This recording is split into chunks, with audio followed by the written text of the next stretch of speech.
Good evening, everyone. Thank you for tuning in to the Legacy Builder series. I am your host, Ace Rando. If you guys are watching online, I want you to begin to share with your followers. We have a great show. As you come in, I want you to get your pens and papers ready. You're going to be given a wealth of knowledge tonight that's really going to help take you and the legacy that you're trying to build to the next level. But before we get into introducing our guests, I want to come with a little inspirational thought for you as I do every show. I want you to have this thought process that regardless of if it doesn't start now or if you're not getting the momentum that you need right now, don't give up, don't stop. Don't let go of your vision, whatever that is that you're trying to accomplish in life. Don't let go. I was inspired by this video that I saw the other day, and it's probably an older video, but it's a video that I saw about this lady that established a brand that is a maple syrup brand. Her name is Michelle. And she has been in the market for 35 years, and she was doing decently well, but not doing as well as she could because of other brands that were superseding her that had a lot more longevity. However, as the world knows, because of the Black Lives Matter, because of what's going on in the world today, Quaker Oats brand Aunt Jemima pancake products is being pulled from the shelves. And we all know the history about that, so we don't have to go into depth and detail about that. But here's the interesting thing about that, is that when their product came off of the shelves, all of a sudden, this woman's product skyrocketed overnight. Overnight, everybody started noticing her product, noticing her brand, and Michelle's maple syrup began to fly off the shelves to the point that actually her website crashed because she was just getting too many views coming to her website because people were inquiring about her product. What am I saying in all of this? Regardless of how many years that you've invested in what it is that you're doing, you don't know when your time is going to be. Let me have you think about it from this perspective. What if 2 years ago she gave up, 5 years ago, 20 years ago, 25 years ago, 30 years ago, she gave up because she was not getting the momentum that she needed. But now in 2020, because of the collapse and the fall of a major brand, gave her the access that she needed to shift her to a whole nother perspective, a whole nother level in her brand. See, it's not about timing. I know sometimes we look at things and we want things to happen overnight, and especially when we're spiritually inclined, we want things to happen overnight and get immediate success. However, there comes a point in time when things, if you just wait it out, if you just continue on, there will be a moment when your thing that you're trying to accomplish will catapult. It will take off with less stress, without less work. Now she's at a place that she has to get a larger co-packer. Now she's at a place that she has to do mass distribution for stores, for Jewels and Kroger stores all across the United States because she waited.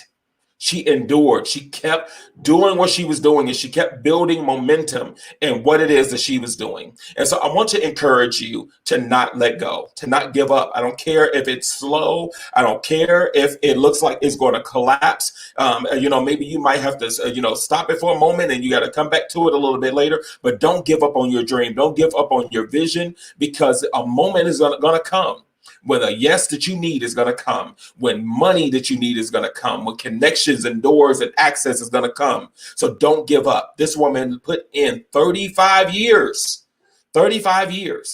and she invested, and now she's getting great success in her product. So I just wanted to encourage you with that, because that story really encouraged me as an entrepreneur not to give up, not to let go, not to throw in the towel, but to be inspired, to keep going.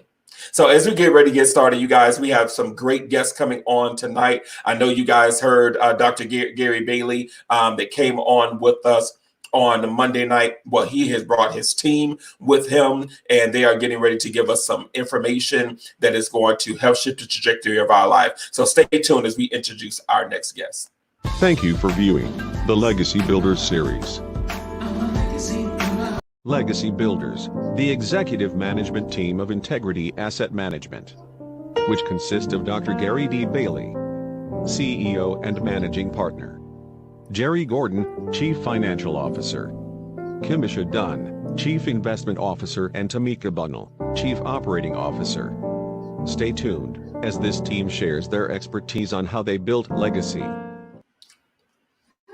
Thank you guys for coming back in. Let me go ahead and bring up my friend and my guest on tonight, Dr. Gary Bailey. Thank you for coming back onto the show. Not a problem. How are you this evening? I am wonderful. Then I'm going to go ahead and bring up the beautiful Miss Tamika Bunnell. Thank you for coming on as well. And I might have just butchered your name, so please forgive me. You sure did, Bunnell. As they say in the church, just charge to my head, not to my heart. That's okay. And then we it's not have that big of a deal, as long as they invest in the bank. Indeed. And then we have Jerry Gordon on with us as well. Hello, good evening. Thank you, my friend, for coming on. And then we have Kimisha Dunn on with us as well. Thank you for coming back in. You can unmute yourself.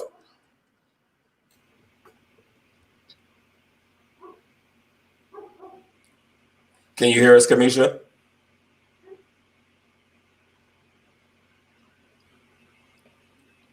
Go ahead and unmute yourself, Kimisha.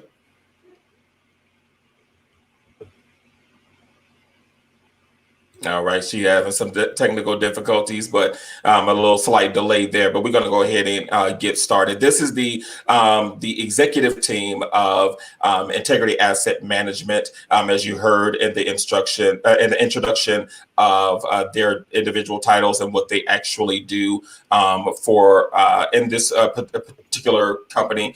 They have come together with their levels of expertise to build this brand, and they have some great information to share with you. So I'm going to go ahead and start with our CEO so that he could kind of tell us about himself briefly, and then kind of give us the details of what his role is as CEO and managing partner.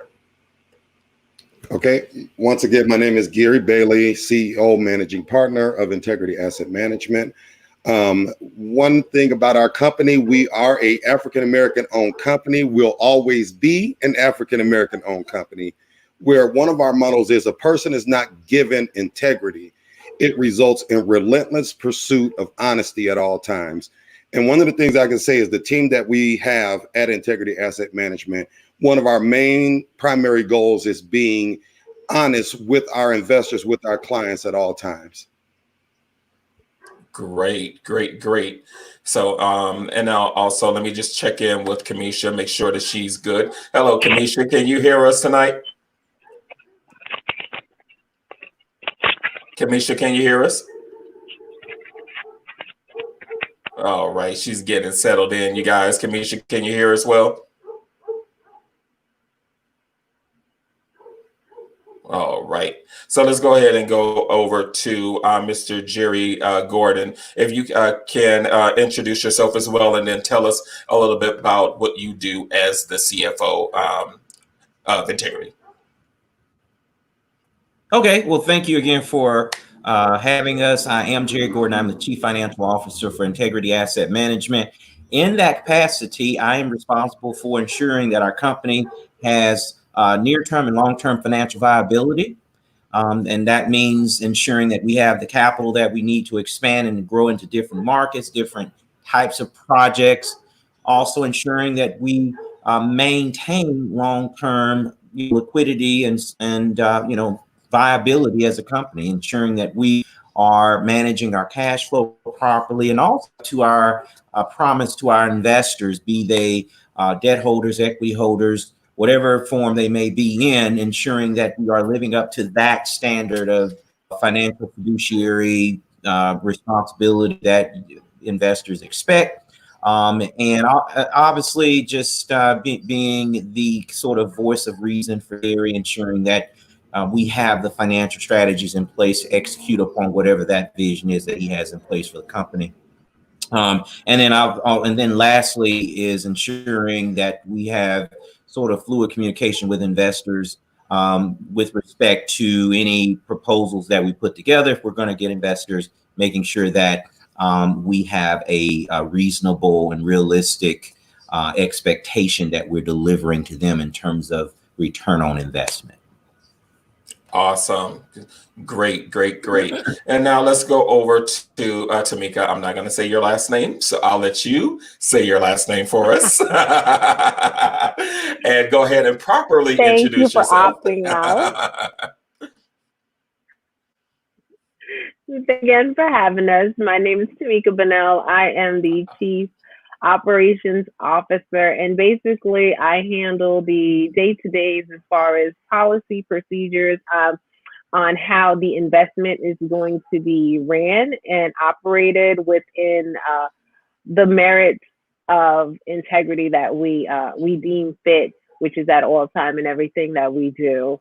So yeah, that's from business partners to residents, the entire 360. So yeah. Well, Amazing. Now we're going to come back to Kimisha. Are you with us? Can you hear us good? I can hear you now. Thank you for having us on. Wonderful. We got you working now. So as I mentioned through the introduction, you are the Chief Investment Officer. So kind of give us a little bit of details about you and your position with Integrity. Okay. As a Chief Investment Officer, I'm basically responsible for preserving the company's assets portfolio. So I'll be working with investors in determining and building and creating long and short-term investments, as well as just working on researching real estate development and putting those things together so that our partners will be able to make sound investments. And I do wonderful. Great. Oh, no worries. You're fine. We're just glad that you're back with us. So, so as you can hear, everyone that's watching, these individuals have some levels of expertise that they bring to the table. They have a wealth of knowledge that they have come together as a conglomerate to build legacy together, and they're becoming moguls within their own right, and they are building some things together. So I'm going to go back to the CEO, which is Dr. Gary Bailey, for a moment, and just kind of go back over the individual details of what Integrity has to offer as a company. One of the things we have to offer, I got stuff falling all over the place, to have to offer is making sure that we build relationships with our investors through real estate, whether it be financial, insurance. There's other aspects that we're trying to incorporate within a company, but making sure that we can be able to not only teach them or train them on how to manage their assets, but also how to continue to grow their assets over a period of time. Great. Wonderful. And here's an interesting thing, audience, that you need to understand. We're talking about legacy builders, and these individuals are legacy builders. But in order for you to leave a legacy, you actually have to have something to leave.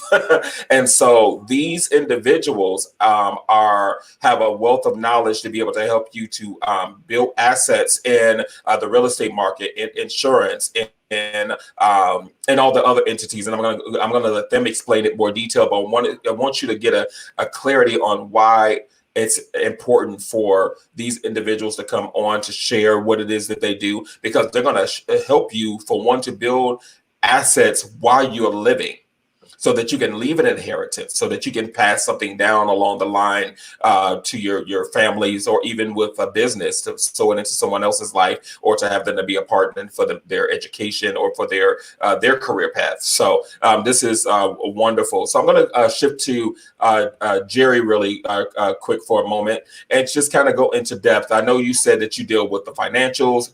You also deal in trading in the stock market. So let's kind of get a little bit more in depth in what you do in that, and then I'm going to pick your brain on some other things regarding that as well. Okay. All right. So what was your question again? I'm sorry. I want to make sure I'm answering your question. So what question did you have for me specifically? No problem. I wanted you to kind of go more in depth in what you do when it comes down to stocks and to the financial markets, and what you bring to the table in that regard. And then I have some other questions I'm going to ask you to pick your brain in those fields. Great. So yeah, that's great. Thank you again for giving me the opportunity to kind of share my gifting, and Gary's given me the opportunity to share my gifting and my capacity as CFO. Now, to your question, what do I do specifically? I am a financial planner. I'm a financial advisor. My company, Financial Feng Shui, is geared towards creating wealth within the African-American community. And one of the tenets of wealth creation is investing. Investing in what? Investing in the stock market. Equity ownership amongst African-Americans has always been at a level that is, where we're not accumulating wealth. We don't invest in the stock market. And what my sort of driving and motivating factor is to create an opportunity and to educate African Americans, educate our community on investments, how to analyze investments, the tools of the trade necessary to extract profits from the market.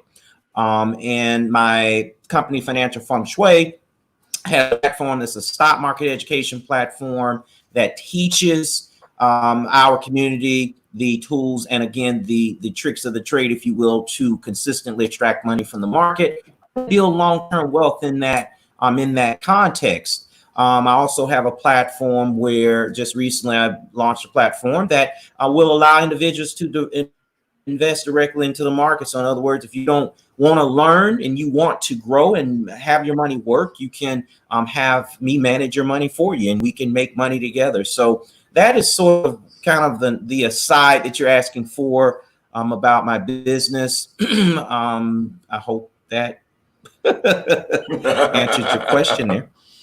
Indeed. Now, for someone that's getting into the stock market, what is some key essential things that a person needs to know? You can give them the basic fundamentals of some things that they need to know, and then we'll kind of proceed from there.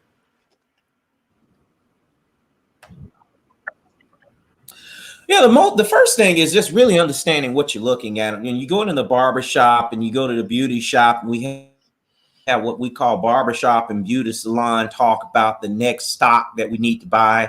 And a lot of that's coming from a place of misinformation or lack of information. Totally. You don't know how to actually look at a stock chart. The very first thing that you need to know to answer your question is what you don't know. And how do you even analyze a stock chart? How do you actually pull up a stock chart, right? What is the difference between going long, going short? What are the tools that you need to do that? How does the market work? Those are the sort of fundamental underpinnings that you need to understand first. And once those sort of basic fundamental underpinnings are together, then we can get into strategies that we can use to build long-term wealth. So it's really basic things. How does the market makes a stock increase? What makes it decrease? What are some of the things you look for in analyzing an investment? What is the difference between fundamental analysis and technical analysis? And how do you do that analysis? And all of those kinds of things, the testing, the practice trading, that's sort of the fundamental thing that you learn first. And then from there, once that's out of the way, we can get into buying positions in Apple, Facebook, Netflix, Google, Union Pacific, all of these different companies that you can, double, triple, quadruple your money over a longer period of time, 3, 5, 7, 10 years. But again, that's further down the road once we've gotten the fundamental underpinnings out of the way. Indeed, and that's excellent to know. As you can hear, audience, he is saying that you need to be educated. It's not something that you can just jump in, head first into and just jump in and think you're going to know what it is that you're doing. That's why there's people with levels of expertise that can help you. That's why there is stockbrokers that can help you to manage your money, to know how to navigate the market and to be, know when to add in, to buy or to sell, and every gambit what that is. And so Jerry has a lot of wealth of knowledge to bring to the table. So he is definitely someone that you want to consider to educate you. I know I am. So be on the lookout, Jerry. I'm coming to see you. Absolutely. Now, if I'm not mistaken, Kimisha, you have a wealth of knowledge in real estate. Is that correct? I don't know if I'm lying. Yes. Yes. In real estate. I've worked in real estate. I've been a real estate agent here in California for since 2011. And so I've worked in the real estate market for some time now. I did start out in real estate mortgage lending, and I progressed onto processing, and then I went into sales.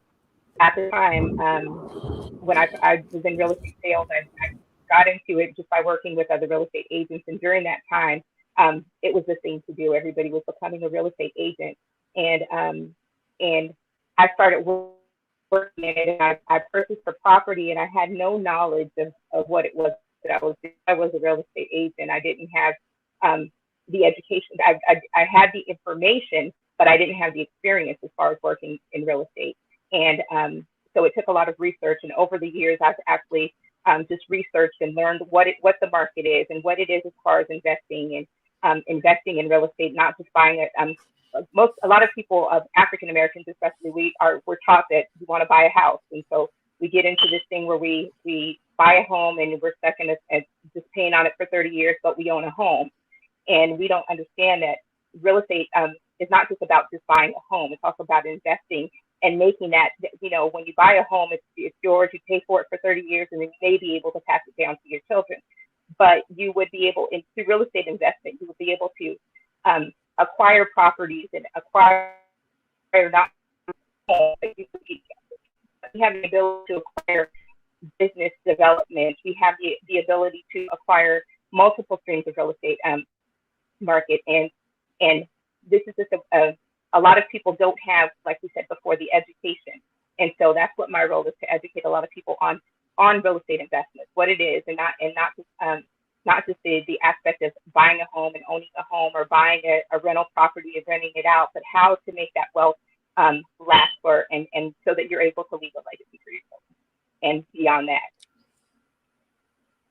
Absolutely. That is wonderful. And you know what's so interesting, because I on a ministry side, not to take it there for a moment, but I hear a lot of people that are, praying for a house. They're praying, I want a house, I want a house, I want a house. However, they don't know what it requires to manage or to upkeep or to even, add equity to that home. They just know I want, but you don't know the value in what you have in your possession. And so, having someone to come alongside of you to educate you on these processes, or how to be able to maintain a home, what tax brackets are you going to be dealing with? Be it on a corner lot, depending on what city or state you're in, do you have to pay double taxes because you're sitting on a corner lot? All of these different things go into place in owning and purchasing purchasing a home and maintaining it. And so that's amazing. And I'm glad you pull out the thought as far as being able to leave something behind for your children, because I was actually going to add that to a question to you as far as the importance of that, the importance of purchasing property and owning, having ownership and something that's going to appreciate in value and not decrease in value. So that's definitely amazing. Did you have anything that you want to add to that? No, the one thing that I did want to say is I've been told, I was told this a long time ago, the one thing that God is not making any more of is land. So we want to acquire as much of it as possible. Absolutely. Absolutely. I know that's what I'm trying to do, not only just locally, but even in other countries as well. So I'm 100% agree with what you're saying there. Now let's jump on over to Tamika, the one whose last name I would not say again. So you can go ahead and unmute yourself. So you can kind of go into the in depth of the insurance that I know that you deal in insurance, but also kind of give us a little bit more in depth on what it is that you do as well. Okay, well, I actually started my professional career in contract administration. So that's kind of what I did for a while, which segued into me getting into insurance and made it a real smooth transition. And then property management. And now I am the operations officer, as I love structure. I think things can always be done in an orderly fashion. And that's kind of my specialty. As far as insurance, I've done insurance for about 15 years, predominantly property and casualty. With the life and health, I do always suggest to all of my clients around tax time that acquire insurance policy, as you claim these children every year. You have money this same time of year every year. So it makes no sense not to do something that could benefit them long term. So in lieu of when they're going to college, if they go to college, you can use the life insurance policy to pay for them to go to school in lieu of taking out these ginormous loans. Now, since we as Black people are getting more degrees than anyone, we're also coming out of school with more debt than anyone, right? So it's kind of, you're like picking a poison on which way you're going to go as far as your life. And if we just learn how to maneuver through the system a little bit smarter, I think that we could get further along, and instead of being stuck in this cycle of fuckery that I call it. I hope that it hurt the ears for the religious people. Amen. But truth is the truth.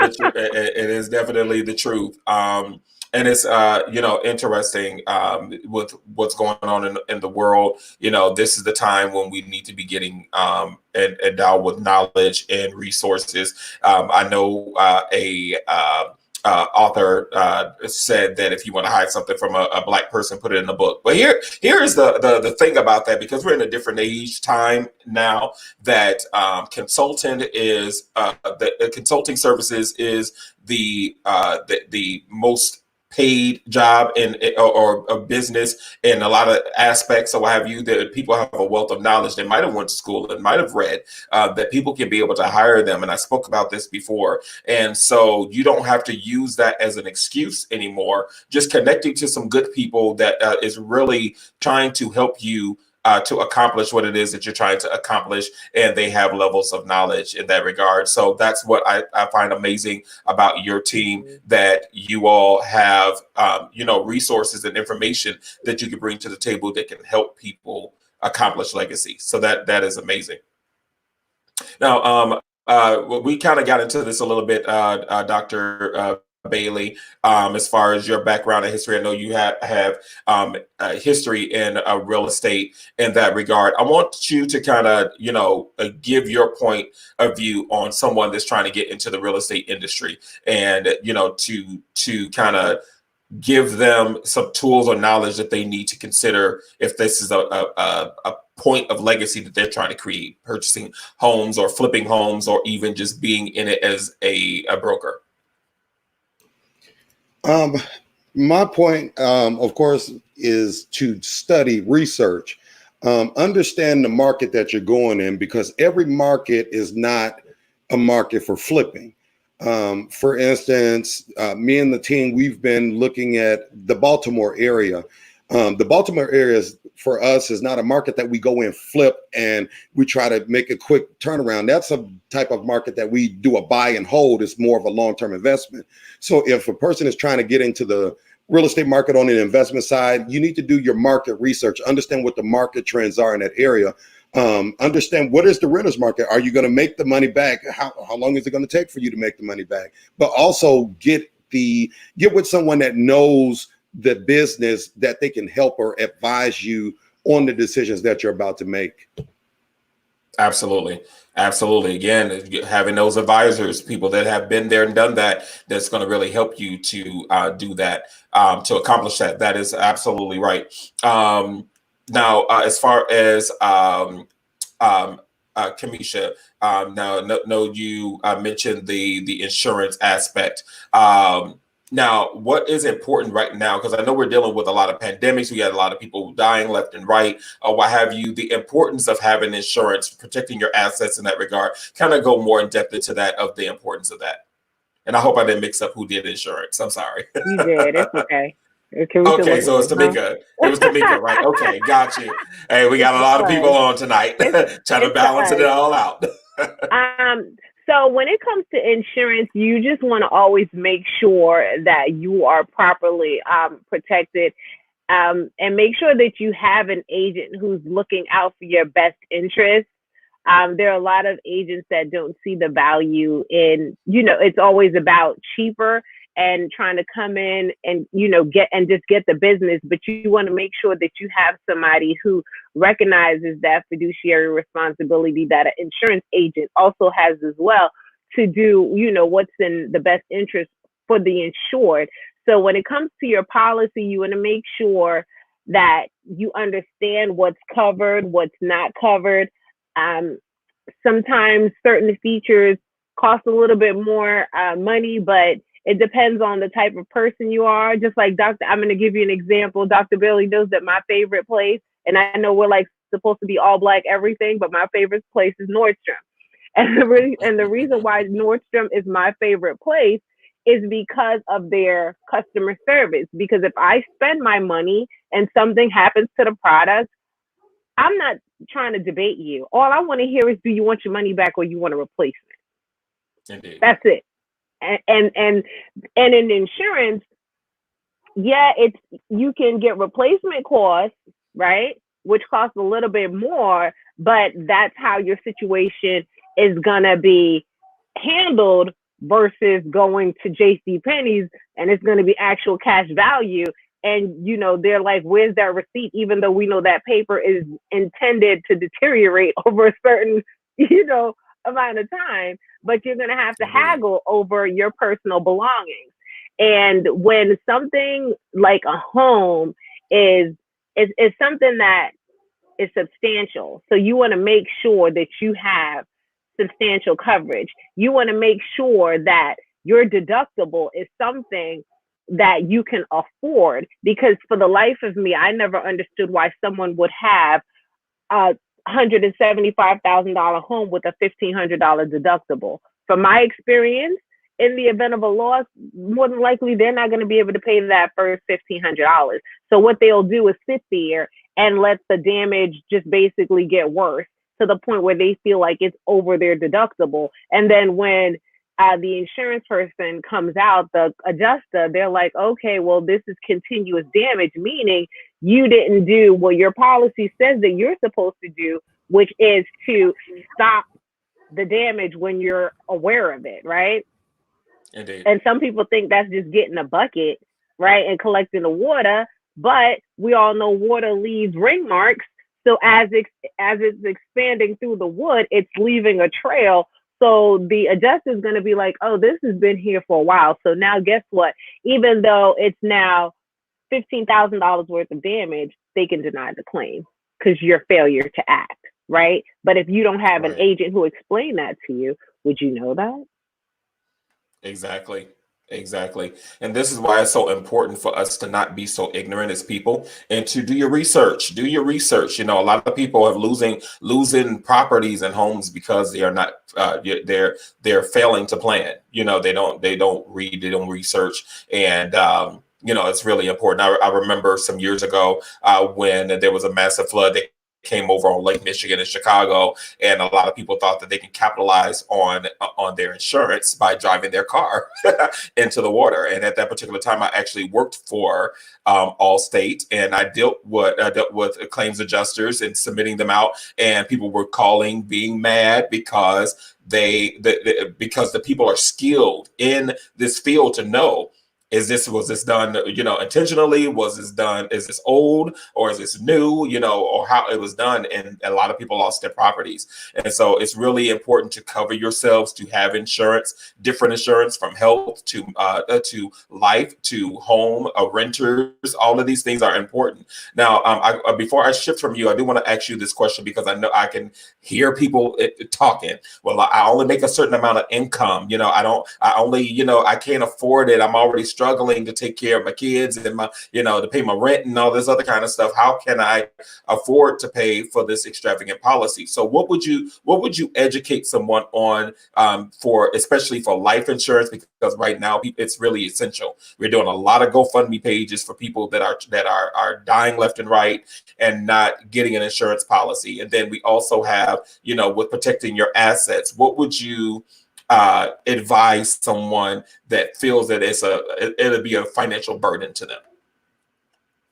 Well, I always strongly suggest that people purchase their policies who don't currently have them around tax season, because we know how we do. We know how our people do during tax time. You want to buy televisions, you want to buy. Right, ridiculous. You want to buy things that you typically would not buy. So I always suggest you do it that time of year and you pay for the policy in full. Pay the whole thing. Pay the $1,500 or whatever annually, because the annual premium is always going to be less than a monthly premium. And they also have quarterly.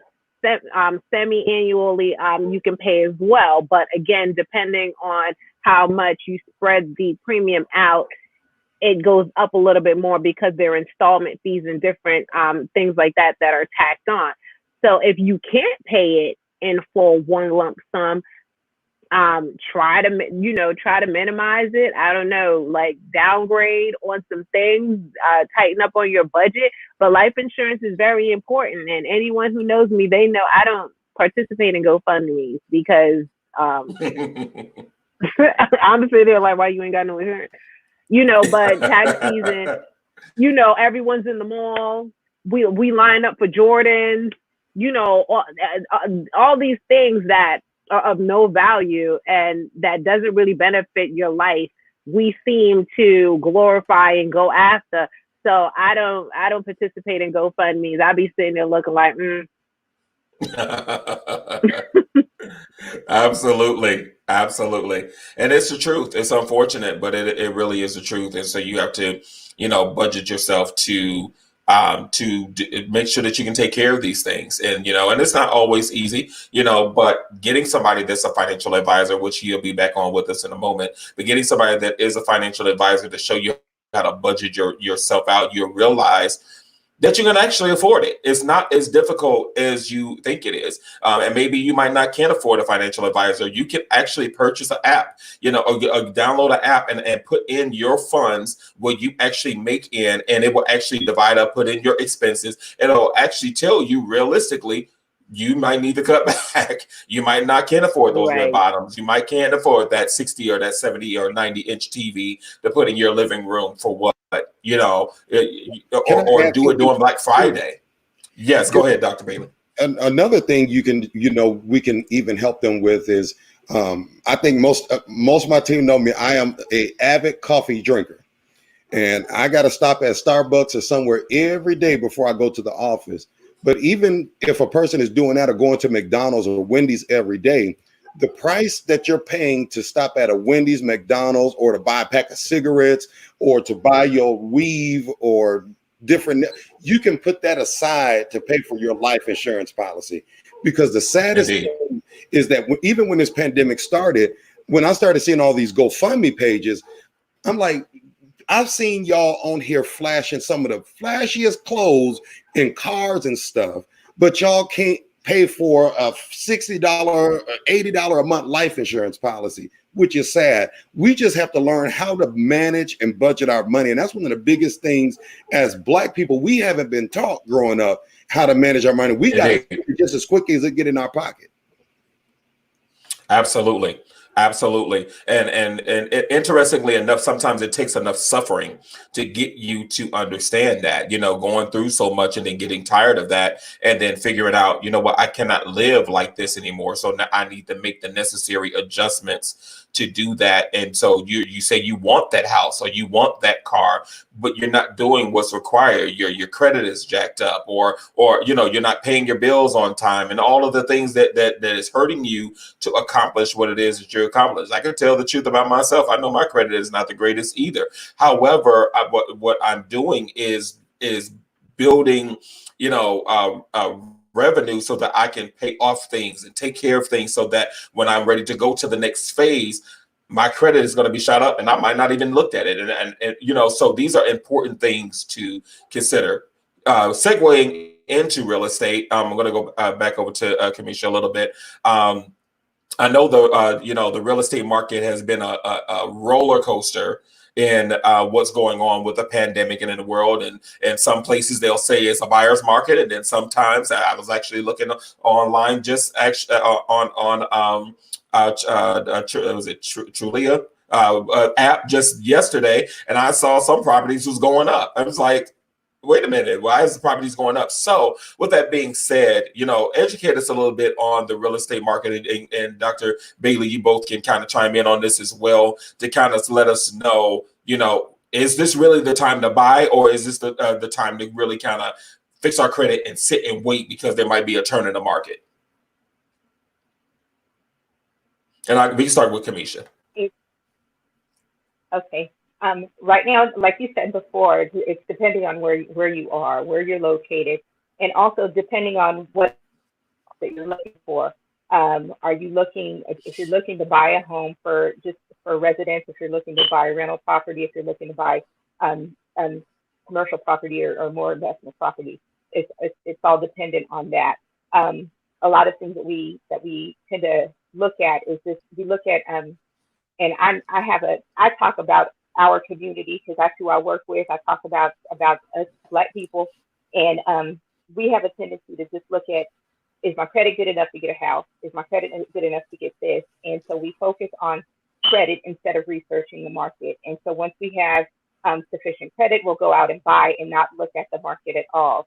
And again, like I said, it depends on where you are. I'm licensed in both California and Georgia, and the market is different in both areas. So so you have to really research the market before you go in to look at anything.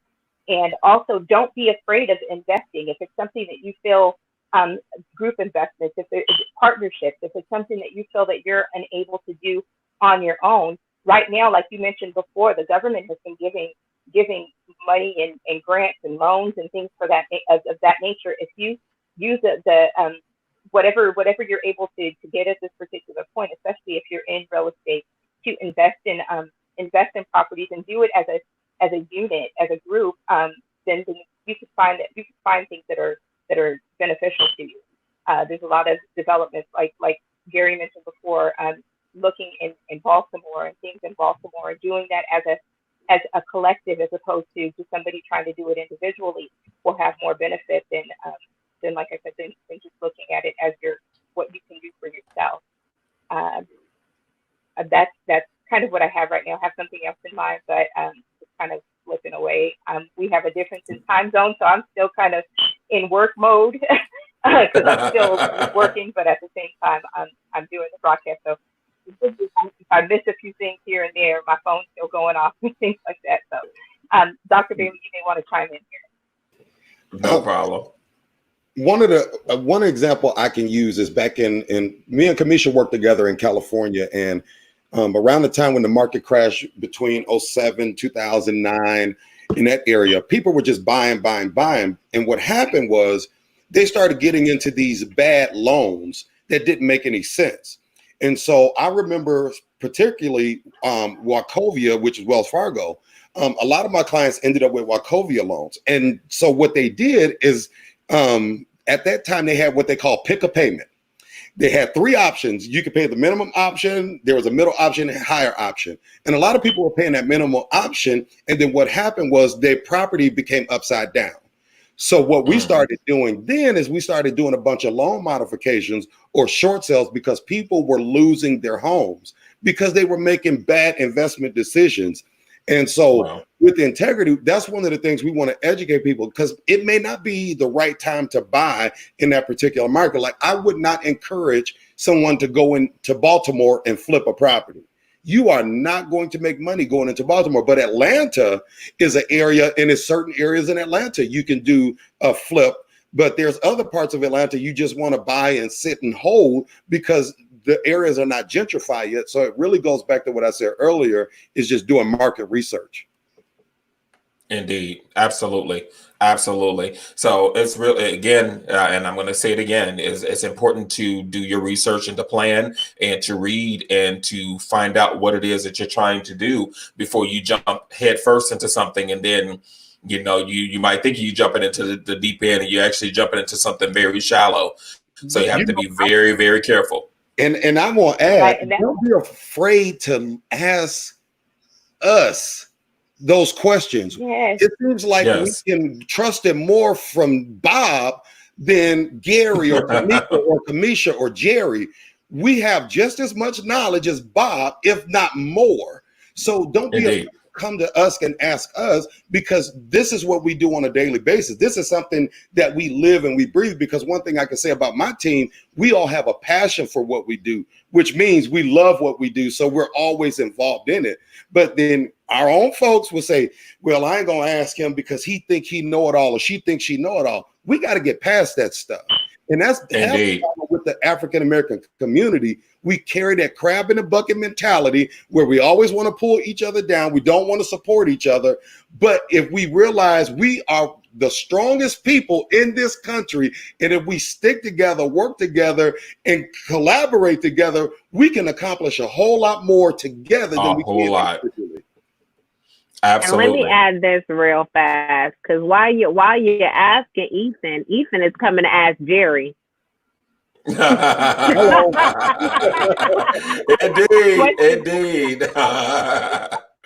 Absolutely.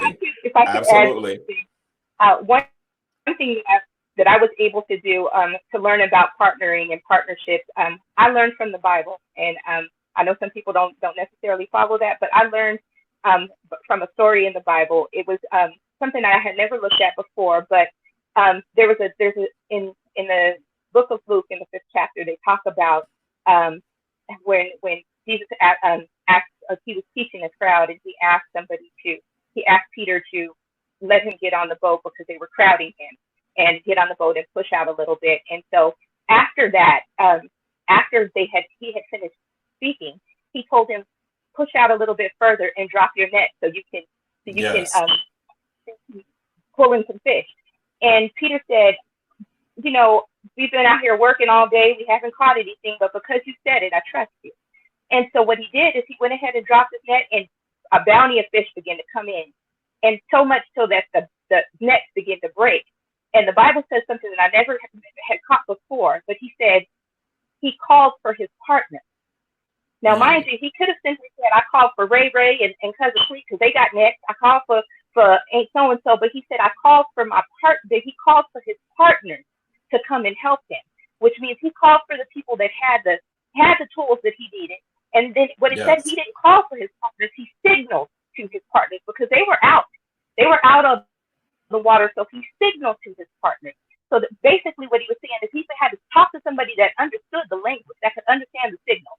He had to pull in somebody Yes. that had the tools, had the things to see it. And also, when they got there, they knew there was a risk because the Bible even tells us that once they got there and they began to load the fish on, they began to sink. They were taking on so much that they began to sink. But the thing is, knowing that when you're getting into something, knowing that it's going to take a risk, anything that you do. But when you're reaching out to people, make sure that the people that you're reaching out to are people that you're partnering with, are people that have the means to help you in the area that you need the help, that understand the language, and that it's going to. And they were actually accessible. They were there to see. They were within reach, so that you have people that are within reach, that have the tools that you need, and also that are understand your language. And that's just something that I learned about partnership and not being fearful. Not being fearful Yes. and investing and stuff like that. I learned that from the Bible, and that's what I have to add. Absolutely. And see, this is one of the reasons why I find it that I believe it was so important for me to create this series, is because it gives people platforms, because people, they can go to your website and they can read, and still make their own assumptions. But when they actually hear you articulate the wealth of knowledge that you have, oh, they know something. And this was not intentional. This the intentional thing was, I was not making this show based on a lot of minorities.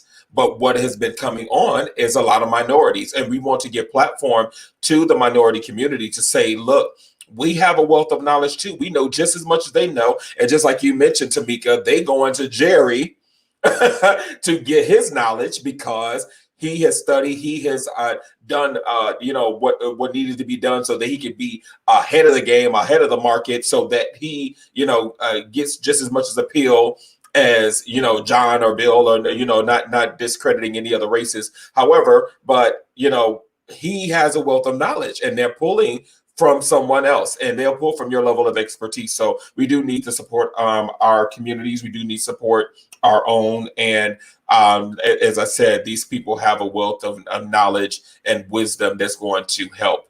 So since Jerry's back with us, it's a segue to him really quick.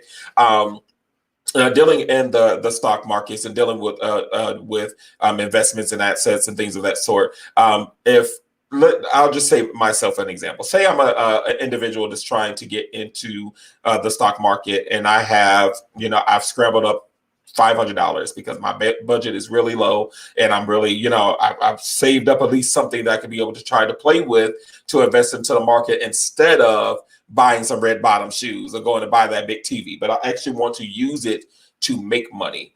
What would you suggest for someone? Is that even worth utilizing, or can something be done with that?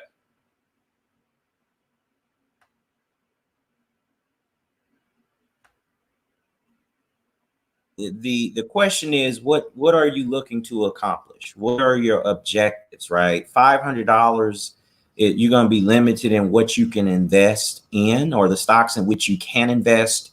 Ask yourself the question, how many $500 stocks are there, right? Right now, right. Apple is $400. That's just one share of Apple stock.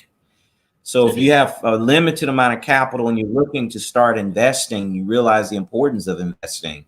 My recommendation, if you just have $500, would probably be to invest in educating yourself. Invest in really a course, a program, some sort of mentorship, so that when you do get your hands on money, really investing in yourself is the best and most profitable investment you can ever make, right? And your rate of return is going to be much higher by taking the time to educate yourself.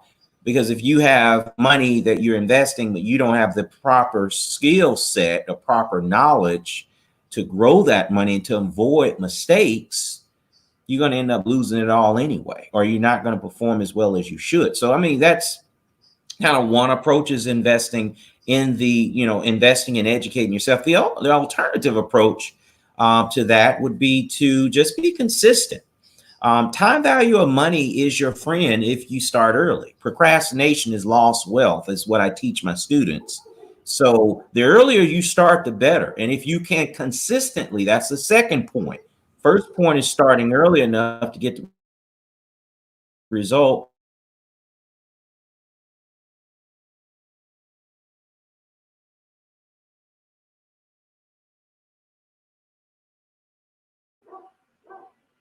I think we froze a little bit there, Jerry. Are you still with us?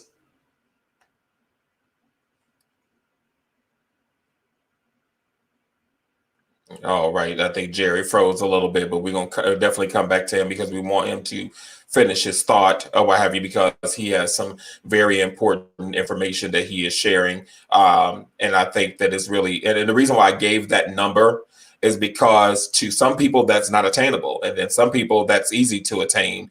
And people need to understand, okay, if I do have $500 or what have you, is that something that is workable, and then some people would think, well, that is a lot of money. I think I will be able to invest in something. But he did say something interesting. He said Apple stock for one share is almost $500. And so, what is that going to do for you? Is that going to do much in that regard? So we're definitely going to come back to him on that. Go ahead, Dr. To add to what Jerry was saying, I can go with something that even me and Tamika have done. We were talking about swing trading, option trading, and she invested into the course and everything. And what she did is we shared that information with each other. And that's the other thing, sharing the information with each other. So she's like, look, I did it. So I'm going to send you the link. You log in, you take the class so you can get it too. So we shared that information. And then now what we do is if I hear about something, I could say, hey, check this out. This one about to boom. And next thing I know, she'll text me back and say, I just bought 50 shares. So wow. We could just taking that money, and because I've paid for another course that I was picking up some information, and we just bounce that back and forth and share it with each other, because how do we grow together? We share. That's something we don't share. There's no absolutely we don't share it. Absolutely. And in the stock market, it's enough money for everyone. Repeat that one more time, Tamika. In the market, there's enough money for everyone. Like we've been restricted from that. So I definitely see the value in that. And Jerry can come back on and co-sign. But if you only got $500, you trying to jump in the market, get you one of those ETFs that have a bunch of different stocks in it, so you can get several. Indeed, absolutely. Now we got the guru of money back with us, Mr. Jerry. I do want you to continue on to your thought, because you did have a lot of valuable information that you had there. So just go ahead and continue on from where you left off.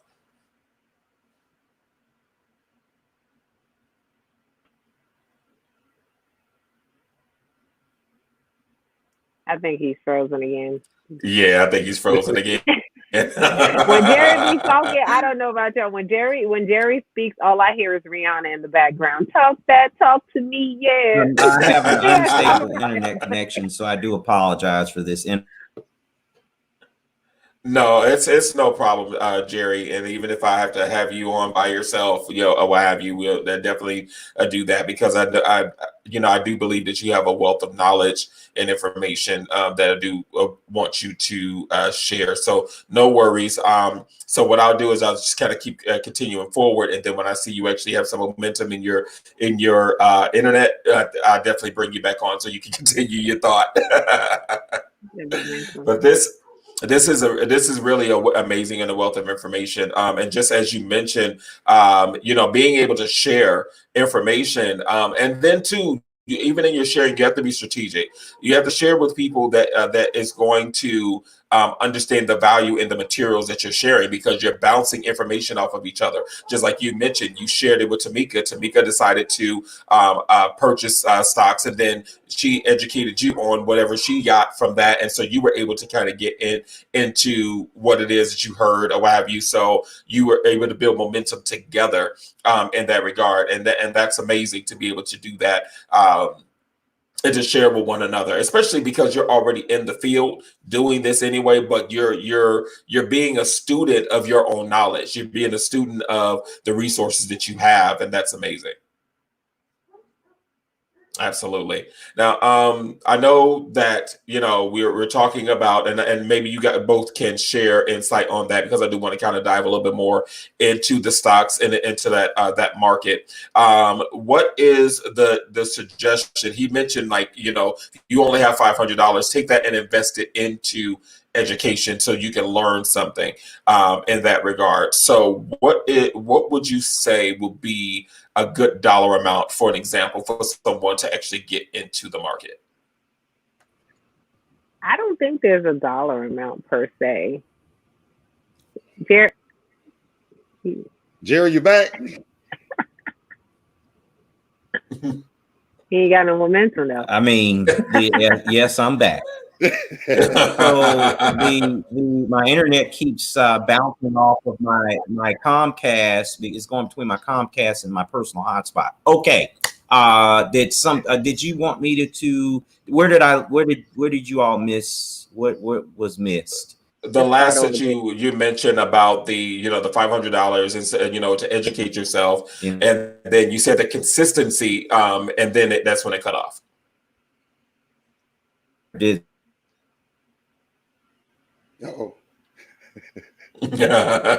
I told y'all he ain't had no more. See, now we got to get the saints to pray because the devil don't want us to get this wealth of knowledge tonight. Yeah, it's still frozen. Yes. So, but did you you answer a portion of the question? You mentioned that that it's really not based on a dollar amount or what have you. And the reason why I'm asking these questions is because this is going to be like a standard question people want to know. They want to know, well, if I want to get into the stock market or invest money, what is what's the money that I need to have up front, or how do I navigate in that regard? Well, I have a friend of mine who he does Forex, and he opened an account with $100 in Forex. That account right now has $2,300. Like that's kind of that's his thing now. So you just have to get information on what you're trying to invest in, because there are different things. Like Dr. Bailey made mention of the options. Now with options, one contract is like 100 shares, right?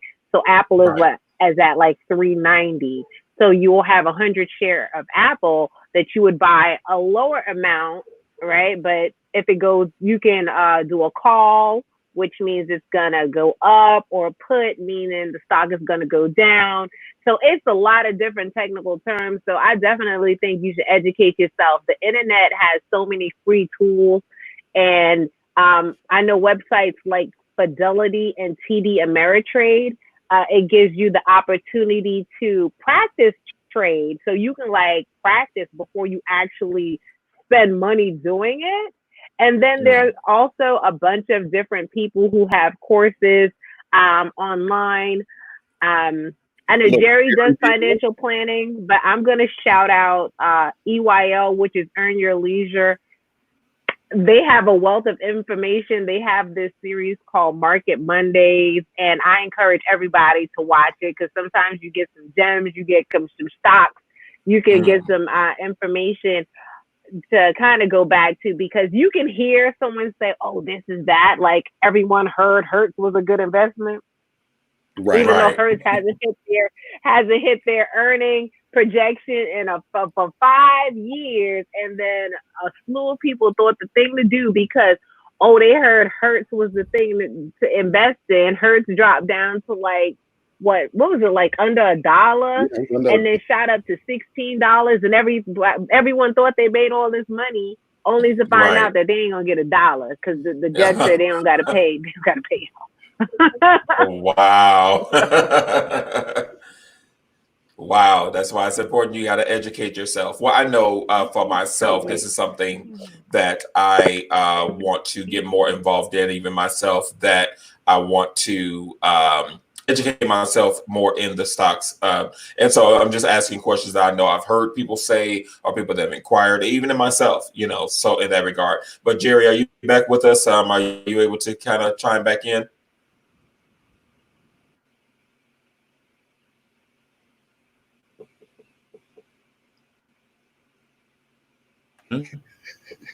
All right. We still getting the freezing on you.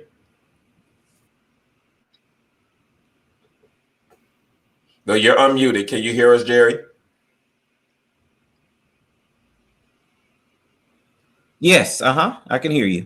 All right. So even though there is a slight delay you can go ahead and chime in if you want to continue on in the discussion. Even if it freezes, I'll let you know if we can't hear you, but you can go ahead and just talk, and we don't have to worry about the video freezing in that regard.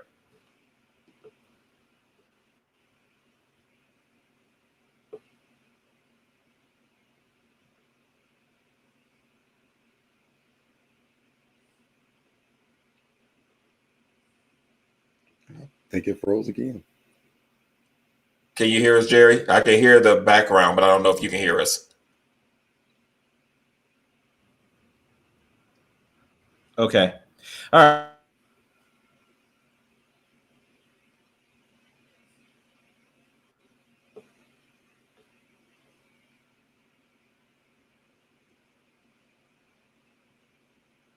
Yeah, caught him in mid-sentence.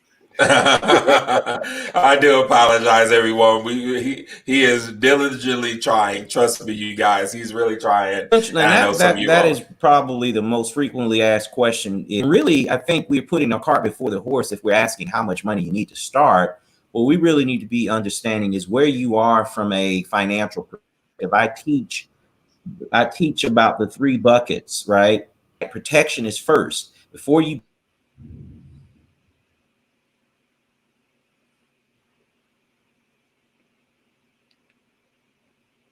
Unmute your line, Jerry. I got him. There you go. Good.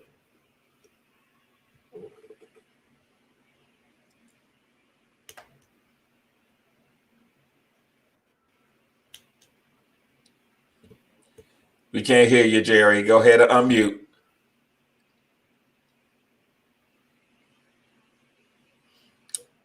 Are you guys dealing with the storm too? It sounds like it's raining like cats and dogs outside. Are you dealing with that same thing, Jerry? Can you hear us?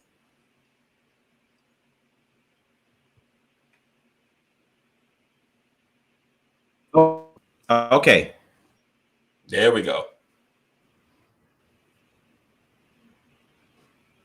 There it was.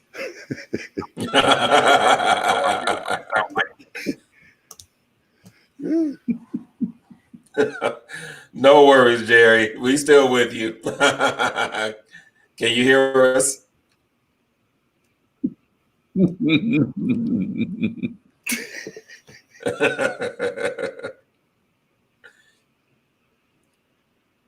Okay. Kimisha, that buffering spirit that you had earlier, just moving around the room. You hear me, Kimisha? Buffering spirit. You hear me? Okay. So well,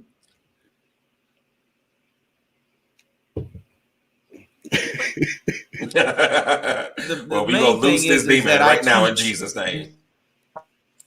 About the proper bucket, what to do with their money.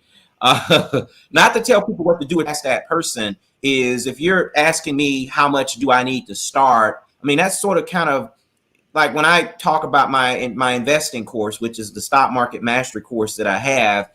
When I first started that course, I would have people say certain things like, "Oh, wow, that's a little bit of a lot of money." They were having difficulty paying for a course that was a couple of $100s, and my response would always be that if you are not willing to spend money on what you want to spend money on, y'all do, right? Okay.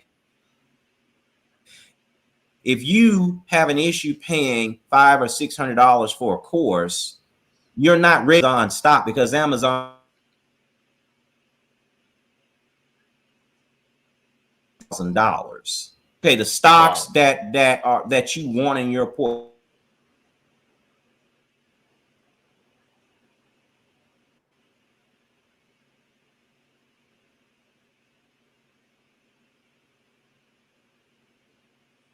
It froze again, you guys.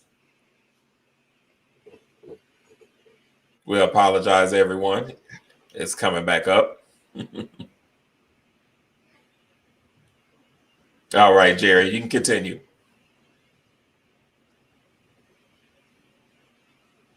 Okay. But you have to place a certain value and a certain significance on your education. And it just, we spend money on the things we want to spend money on. And if you go through your budget and you do an itemization of your expenses throughout the month, you will find that a large percentage, we spend a lot of money unnecessarily on eating out, a lot of money on our cigarettes, on our weed or our alcohol or whatever. And even just making minor adjustments to some of those luxury items, not eliminating those items, just making a minor adjustment here or there to free up another $200-300 a month. I teach cash flow shifting. For example, making an adjustment to your auto insurance deductible. If your auto insurance deductible is really low, consider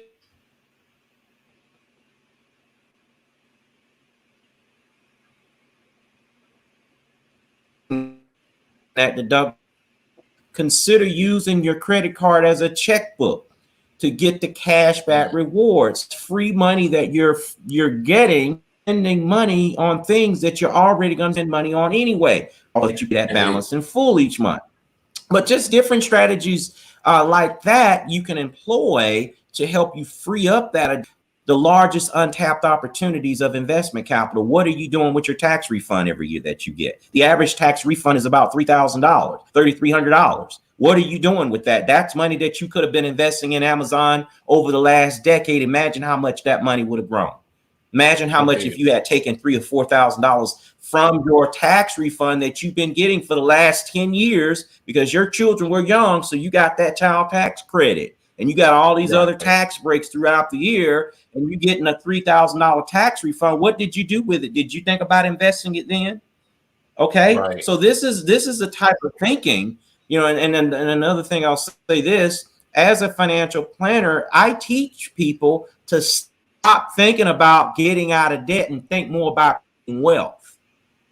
If you think about creating wealth, you create wealth. The wealth will eliminate your debt. Eliminate the debt. Yes. Think about creating wealth. You eliminate your debt. You focus on eliminating your debt, you'll be debt free, but still broke and still got no money. So what good is it for you debt free and you have no income?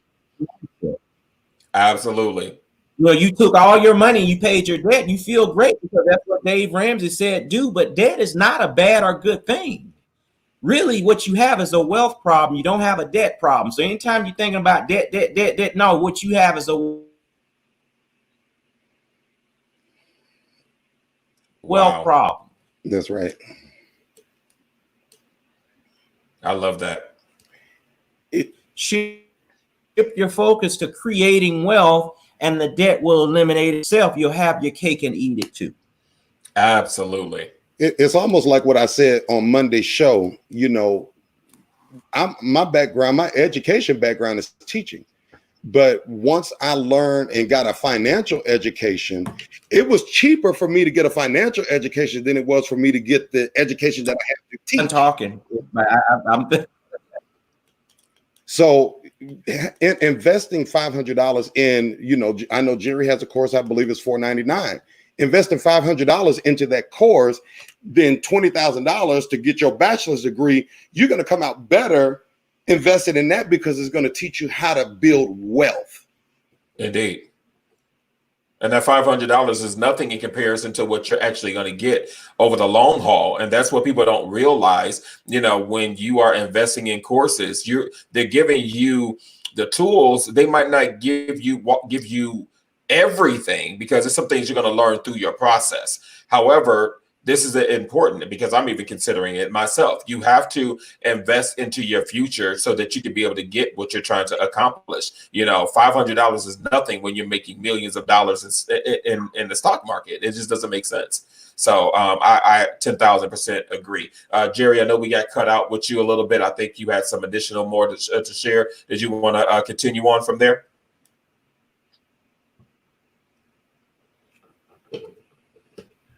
Oh, I mean, no, I just think that, you know, that's sort of what makes my platform different than a lot of the traditional financial planners or the financial gurus like your Dave Ramsey's or your Susie Ormans or some of these other people. They don't teach you how to be wealthy.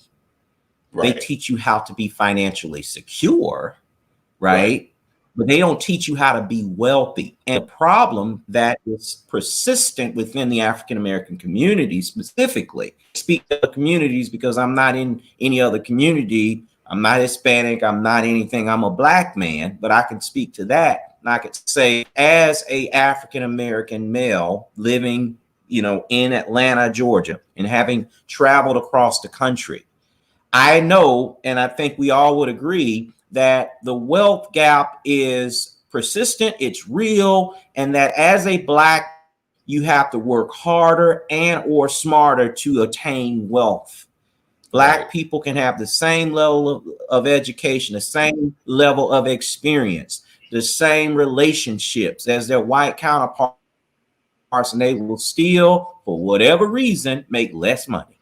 Because they make Yeah. less money, that means they tend to have less money to what? Invest, all things being equal.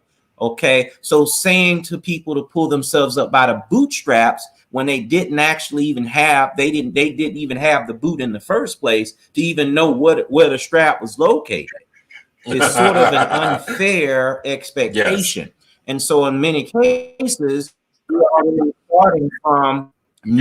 already starting from negative 15. Most of the white population is starting from something.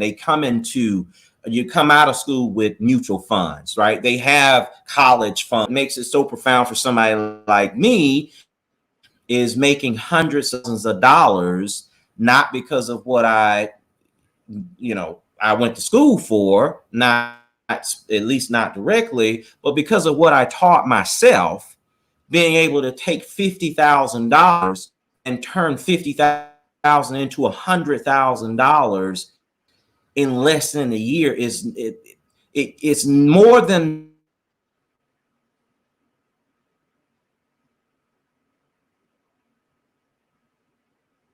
about what it means Right. to be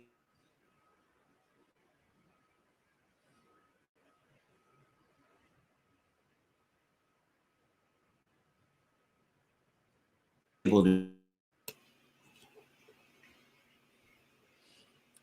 We apologize, everyone. He's breaking up a little bit again. Devil today. Indeed. I'm sorry, Jerry. We got frozen again. But I'm definitely going to try to see if I can schedule us like a special edition date to have you guys back on again, because I believe that you guys have a lot of wealth of knowledge that needs to be shared. But I also think that people need to hear what you have to say, but also people need to connect to you all to accomplish some of the things that they're trying to accomplish, because you guys are doing it and you have the knowledge behind it to make that happen. So we do apologize. We did lose Jerry, but we definitely going to have him on again in the future. I only have two of you here, so I do want to ask you this question because I know we kind of went over our time because we were dealing with some technical difficulties. However, I do want to ask you guys, you two, the question, since you two are the last two standing. And I'm going to go with Kimisha first, and I'm going to ask you the same question, Gary, because I asked you this on the last show, but maybe you have something else that you want to add to what you didn't say. The question I want to ask you, Kimisha, is when it's your time to ascend on, to see Jesus face to face, if you will. What is it that you want to be remembered by? What is the legacy that you want to leave behind so that, that something of you remains, if that makes sense?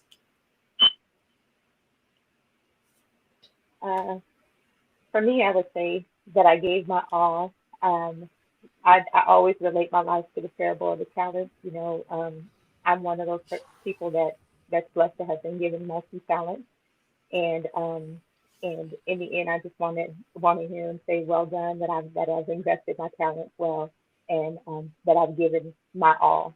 That's what I want people to be able to say. I gave my all, not only just gave it away, but gave it so that it can produce something that will continue to give. So that's the legacy that I want to be able to leave, is that I gave my all, to someone and that they continue to give their all. And that's what leaving a legacy is about, is that you give everything that you have to build something, and then the next person that receives, they continue to give everything that they have to continue building off of what you built. So that's it for me, that I gave my all, and I invested my talents well. Absolutely. That's wonderful. Now I'm going to jump over to Jerry while we got him here. We're going to pray that he can be able to get this answer out so it doesn't kick off on us again. But my question that I asked before you came on is the question that I ask all of my guests is, when you leave this earth, what is it that you want to be remembered by? What is the legacy that you want to remain when it's your time to, take your eternal rest, if you will? What is it?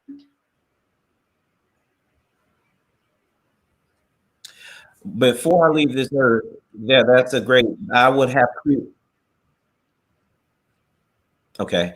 To have created any other individual in the history of the United States.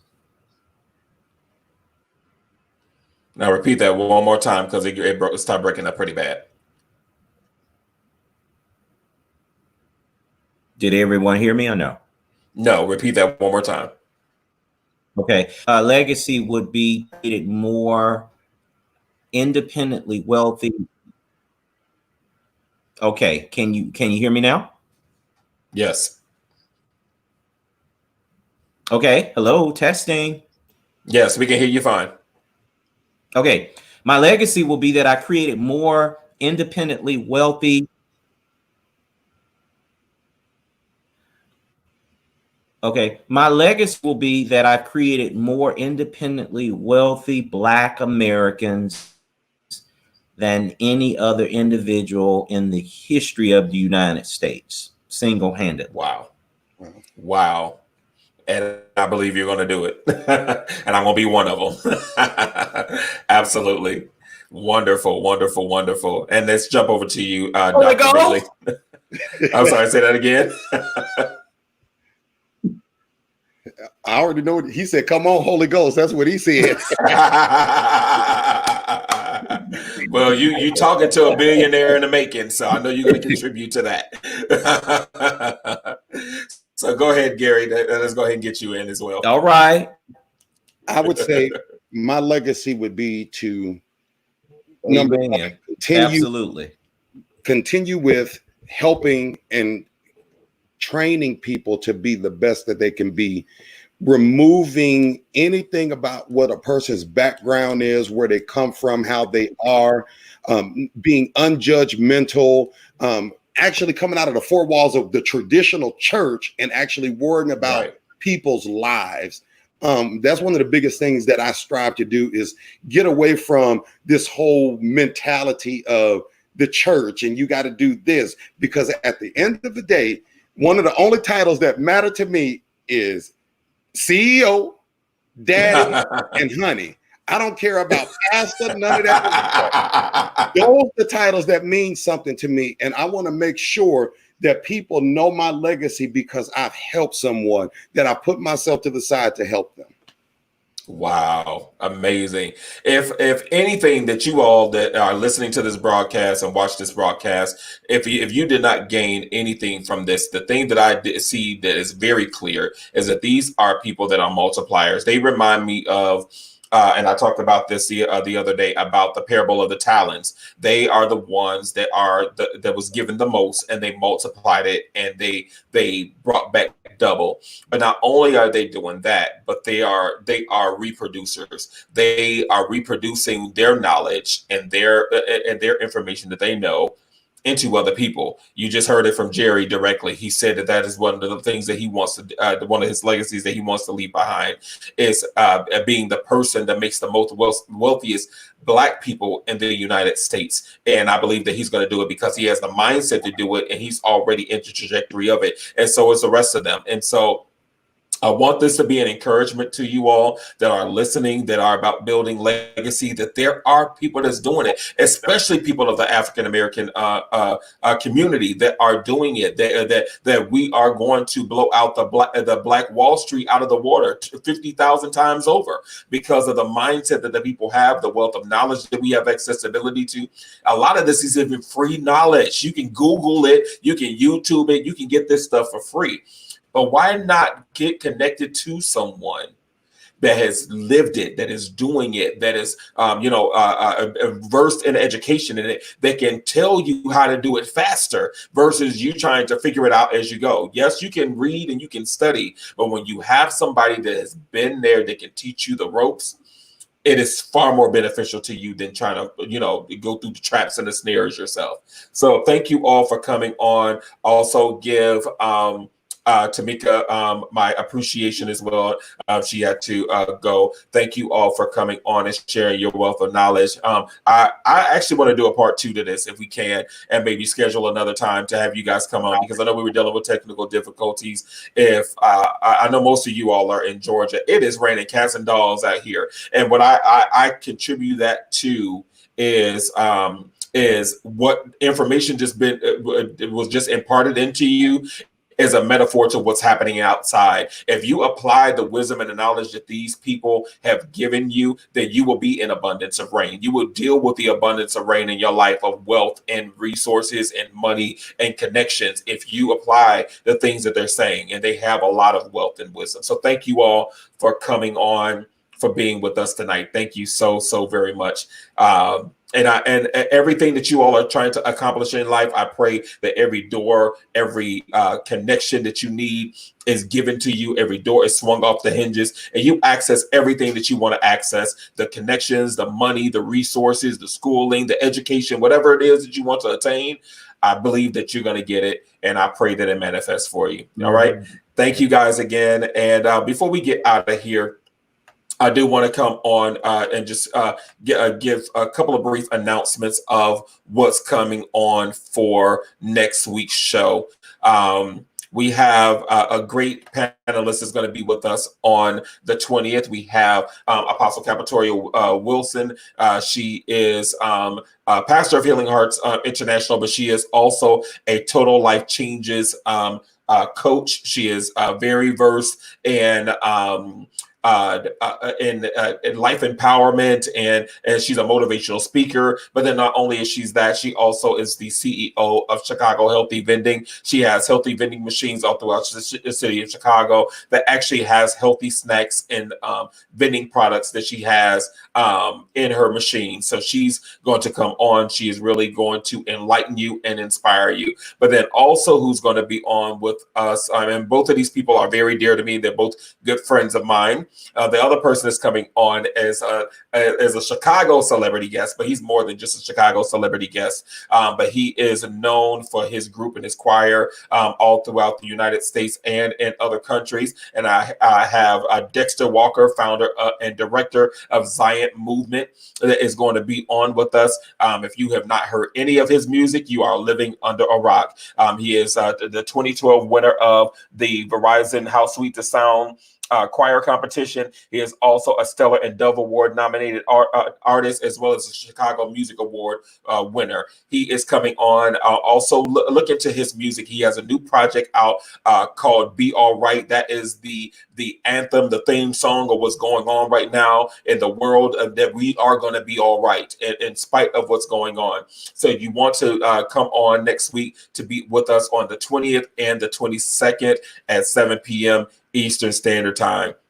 Thank you guys again for coming on, for being with us tonight. Remember, this is these people that are coming on sharing their stories is to empower you and to enlighten you and to inspire you that you too can build legacy. It's not too hard. It's not that difficult. But if you actually put pen to paper, if you put foot to action, if you start researching and planning and making moves into it, I guarantee you're going to find out it's a lot easier than you thought it was. So thank you guys for coming on again, and you enjoy the rest of your night.